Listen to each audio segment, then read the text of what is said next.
ओम नमो भगवते वासुदेवाय। 8वां अध्याय सगर चरित्र। श्री सुखदेव जी कहते हैं, रोहित का पुत्र था हरित, हरित से चंप हुआ, उसी ने चंपापुरी बसाई थी। चंप से सुदेव और उसका पुत्र विजय हुआ, विजय का भरुक, भरुक का व्रक और व्रक का पुत्र हुआ बाहुक। शत्रुओं ने बाहुक से राज्य छीन लिया। तब वह अपनी पत्नी के साथ वन में चला गया। वन में जाने पर बुढ़ापे के कारण जब बाहुक की मृत्यु हो गई, तब उसकी पत्नी भी उसके साथ सती होने को उद्यत हुई। परंतु महर्षि और को यह मालूम था कि इसे गर्भ है, इसलिए उन्होंने उसे सती होने से रोक दिया। जब उसकी सोतों को यह बात मालूम हुई तो उन्होंने उसे भोजन के साथ गर्भ विष दे दिया। परंतु गर्भ पर उस विष का कोई प्रभाव नहीं पड़ा, बल्कि उस विष को लिए हुए ही एक बालक का जन्म हुआ, जो गर के साथ पैदा होने के कारण सगर कहलाया। सगर बड़े यशस्वी राजा हुए। सगर चक्रवर्ती सम्राट थे। उन्हीं के पुत्रों ने पृथ्वी खोदकर समुद्र बना दिया था। सगर ने अपने गुरुदेव औरव की आज्ञा मानकर ताल, जंग, यवन, शक, है और बर्बर जाति के लोगों का वध नहीं किया, बल्कि उन्हें विरूप बना दिया। उनमें से कुछ के सिर मुंडवा दिए, कुछ के मूछ दाढ़ी रखवा दी, कुछ को खुले बालों वाला बना दिया तो कुछ को आधा मुंडवा दिया।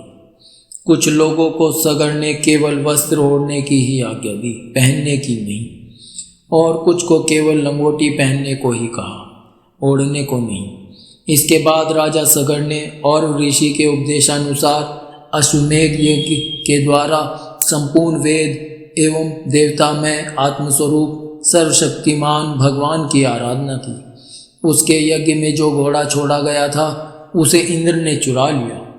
उस समय महारानी सुमति के गर्भ से उत्पन्न सगर के पुत्रों ने अपने पिता के आज्ञानुसार घोड़े के लिए सारी पृथ्वी छान डाली। जब उन्हें कहीं घोड़ा न मिला, तब उन्होंने बड़े घमंड से सब ओर से पृथ्वी को खोद डाला।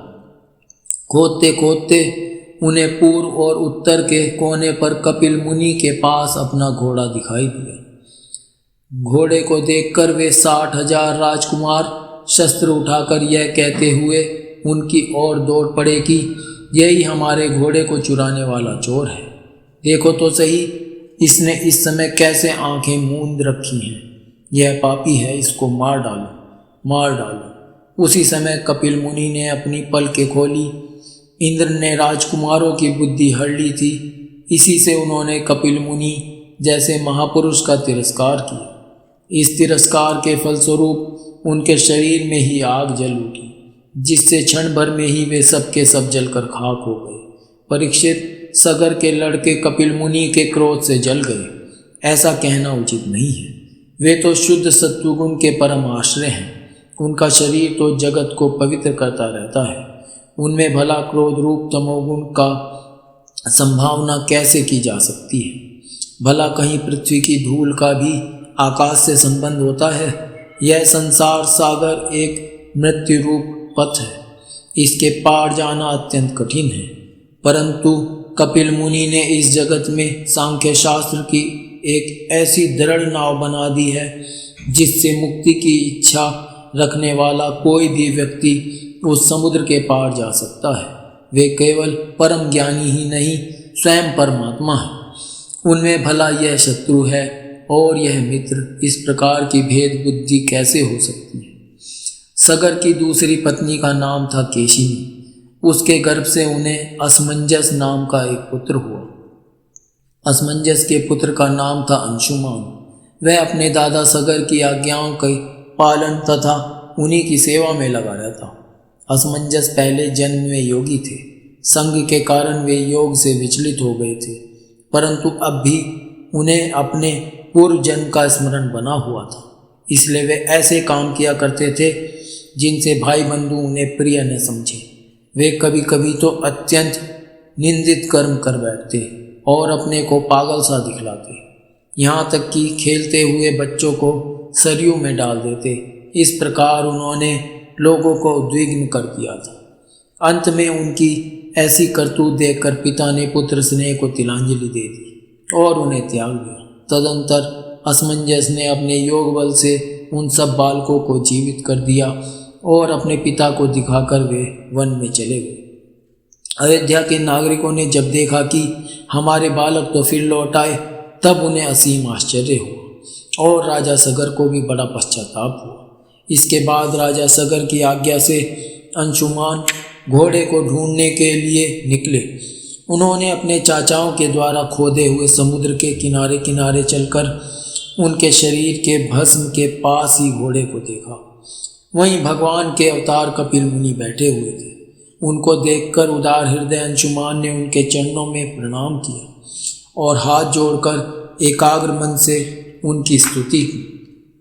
अंशुमान ने कहा, भगवान, आप अजन्मा ब्रह्मा जी से भी परे हैं, इसलिए वे आपको प्रत्यक्ष नहीं देख पाते। देखने की बात तो अलग रही, वे समाधि करते करते एवं युक्ति लड़ाते लड़ाते हार गए, किंतु आज तक आपको समझ भी नहीं पाए। हम लोग तो उनके मन, शरीर और बुद्धि से होने वाली सृष्टि के द्वारा बने हुए अज्ञानी जीव हैं, तब भला हम आपको कैसे समझ सकते हैं। संसार के शरीरधारी सत्वगुण, रजोगुण या तमोगुण प्रधान हैं। वे जागृत और स्वप्न अवस्थाओं में केवल गुणमय पदार्थों, विषयों को और सुषुप्ति अवस्था में केवल अज्ञान ही अज्ञान देखते हैं। इसका कारण यह है कि वे आपकी माया से मोहित हो रहे हैं। वे बहिर्मुख होने के कारण बाहर की वस्तुओं को तो देखते हैं, पर अपने ही हृदय में स्थित आपको नहीं देख पाते। आप एक रस ज्ञानधन हैं। सनंदन आदि मुनि जो आत्मस्वरूप के अनुभव से माया के गुणों के द्वारा होने वाले भेदभाव को और उसके कारण अज्ञान को नष्ट कर चुके हैं, आपका निरंतर चिंतन करते रहते हैं। माया के गुणों में ही भूला हुआ मैं मूढ़ किस प्रकार आपका चिंतन करूं। माया, उसके गुण और गुणों के कारण होने वाले कर्म एवं कर्मों के संस्कार से बना हुआ लिंग शरीर आप में है ही नहीं। न तो आपका नाम है और न तो रूप। आप में न कार्य है और न तो कारण। आप सनातन आत्मा हैं। ज्ञान का उपदेश करने के लिए ही आपने यह शरीर धारण कर रखा है। हम आपको नमस्कार करते हैं। प्रभो, यह संसार आपकी माया की करामात है। इसको सत्य समझकर काम, लोभ, ईर्ष्या और मोह से लोगों का चित्त शरीर तथा घर आदि में भटकने लगता है। लोग इसी के चक्कर में फंस जाते हैं। समस्त प्राणियों के आत्मा प्रभो, आज आपके दर्शन से मेरे मोह की वह दृढ़ फांसी कट गई, जो कामना, कर्म और इंद्रियों को जीवन दान देती है। श्री सुखदेव जी कहते हैं, परीक्षित, जब अंशुमान ने भगवान कपिल मुनि के प्रभाव का इस प्रकार गान किया, तब उन्होंने मन ही मन अंशुमान पर बड़ा अनुग्रह किया और कहा। श्री भगवान ने कहा, बेटा, यह घोड़ा तुम्हारे पितामह का यज्ञ पशु है, इसे तुम ले जाओ। तुम्हारे जले हुए चाचाओं का उद्धार केवल गंगा जल से होगा और कोई उपाय नहीं है। अंशुमान ने बड़ी नम्रता से उन्हें प्रसन्न करके उनकी परिक्रमा की और वे घोड़े को ले आए। सगर ने उस यज्ञ पशु के द्वारा यज्ञ की शेष क्रिया समाप्त की। तब राजा सगर ने अंशुमान को राज्य का भार सौंप दिया और वे स्वयं विषयों से निष्प्रह एवं बंधन मुक्त हो गए। उन्होंने महर्षि औरव के बतलाए हुए मार्ग से परम पद की प्राप्ति की।